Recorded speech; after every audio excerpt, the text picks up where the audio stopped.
Reka Kolpa je danes normalno v svoji strugi, dvojčka Lovro in David pa kažeta, do kod se je razlila ob zadnjih poplavah. Spremljali smo rast vode po Arsotu. Se je že razlivalo tlemo po njivah.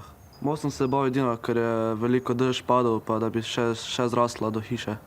Čisto do hiše voda k sreči ni prišla, a vsi v Poljanski dolini ob Kolpi niso imeli take sreče.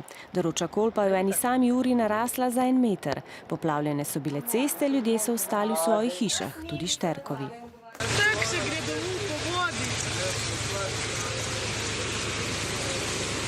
Bila sva v šoli in so nam sporočili, Da naj bo ati prišel iskat.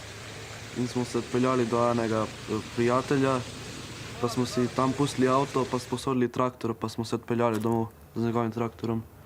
Tlele, ko je prvič zrasla Kolpa v Radencih, na ravnici je bilo 21 centi na cesti. Naslednji dan sva ostala doma, ker je bilo preveč vode na cesti in nisem mogla priti. Malo sem bila vesela, ker sva se lahko malo spočila od šole. Igrice sva igrala.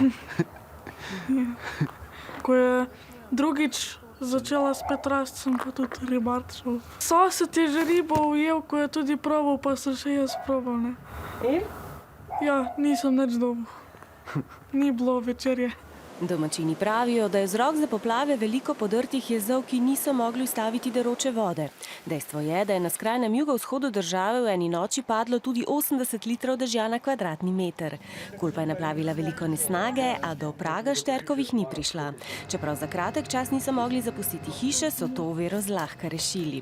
V občinah Osilnica in Kostel pa je bilo najhuje. V nedeljo so na dobrodelnem koncertu v Kočevju za 45 družin, ki jim je voda vdrla v hiše in uničila pohištvo in stroje, zbrali kar 15 000 evrov.